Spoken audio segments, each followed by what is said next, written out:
اعوذ باللہ من الشیطان الرجیم بسم اللہ الرحمن الرحیم رب اشرح لی صدری ویسر لی امری واحلل عقدۃ من لسانی یفقہوا قولی۔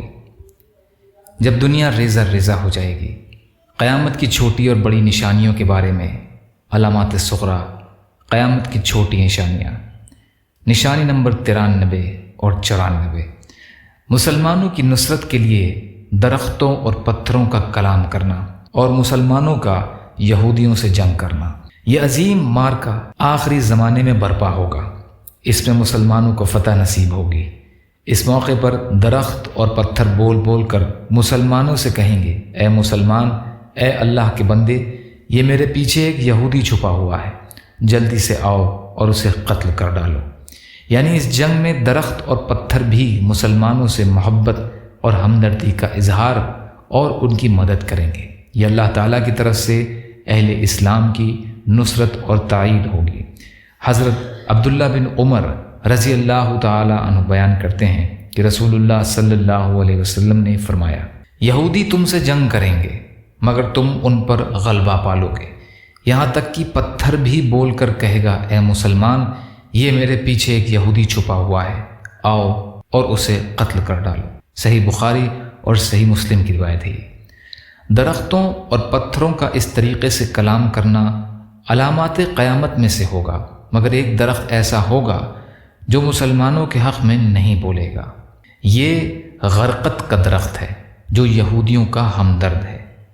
حضرت ابو ہریرہ رضی اللہ تعالی عنہ بیان کرتے ہیں کہ رسول اللہ صلی اللہ علیہ وسلم نے فرمایا، قیامت اس وقت تک قائم نہ ہوگی جب تک مسلمانوں کی یہودیوں سے جنگ نہ ہو جائے۔ مسلمان یہودیوں کو قتل کریں گے یہاں تک کہ ایک یہودی کسی پتھر یا درخت کے پیچھے چھپ جائے گا، لیکن وہ پتھر یا درخت کہے گا، اے مسلم، اے اللہ کے بندے، یہ میرے پیچھے ایک یہودی چھپا ہوا ہے، آؤ اسے قتل کر ڈالو۔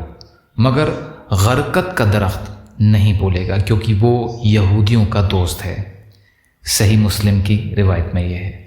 ایک دوسری روایت کے الفاظ اس طرح ہیں، اس وقت تک قیامت قائم نہیں ہوگی جب تک تم یہود سے جنگ نہ کر لو، حتیٰ کہ پتھر بھی جس کے پیچھے کوئی یہودی چھپا ہوا ہوگا بول کر کہے گا، اے مسلمان، یہ میرے پیچھے ایک یہودی چھپا ہوا ہے، اسے قتل کر ڈالو۔ صحیح بخاری کی روایت ہے یہ۔ درختوں اور پتھروں کا یہ کلام کرنا حقیقی ہوگا، اس لیے کہ اللہ تعالیٰ جمادات کو قوت گویائی اور طاقت بخشنے پر قادر ہیں۔ پتھروں، پیڑوں اور جمادات کا یہ کلام کرنا علامات قیامت میں سے ہوگا۔ حضرت نہیق بن مریم رضی اللہ عنہ بیان کرتے ہیں کہ رسول اللہ صلی اللہ علیہ وسلم نے فرمایا، تم مشرکین سے لڑائی کرو گے حتیٰ کہ تم میں سے بچ جانے والے دریائے اردن پر دجال اور اس کے لشکر سے لڑیں گے۔ تم دریا کی مشرقی جانب ہوگے اور وہ مغربی جانب ہوں گے۔ حضرت نہیق بن سریم رضی اللہ عنہ کہتے ہیں، میں نہیں جانتا کہ اس دن دریائے اردن کہاں واقع ہوگا۔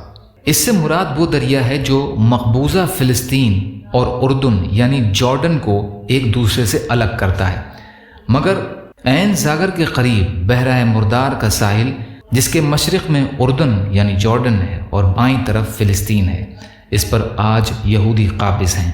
بحیرہ مردار میں یعنی ڈیڈ سی میں پانی کی سطح مسلسل گر رہی ہے اور لگتا ہے کہ 1470 ہجری یعنی 2050 تک یہ خشک ہو جائے گا۔ اللہ عالم۔ یا اللہ ہم سب کو کہنے سننے سے زیادہ عمل کی توفیق عطا فرما۔ یا اللہ جو مظلوم ہیں، پریشان حال ہیں، بیمار ہیں، قرض میں ہیں، بے روزگار ہیں، محتاج ہیں، ان کی مدد فرما۔ یا اللہ دنیا اور آخرت کی تمام خیر عطا فرما۔ یا اللہ مظلوم فلسطینیوں کی یا اللہ بھرپور حفاظت فرما۔ یا اللہ ان کی جان و مال کی حفاظت فرما۔ یا اللہ مظلوم کشمیریوں کی، روہنگیا مسلمانوں کی اور مسلمان جہاں بھی پریشان حال ہیں ان کی آپ جیسا بہتر سمجھیں ویسے حفاظت فرمائیں۔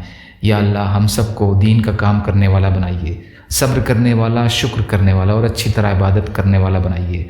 یا اللہ بغض، حسد، جلن، کینہ، تکبر، ریاکاری ہمارے دلوں سے نکال دیجیے۔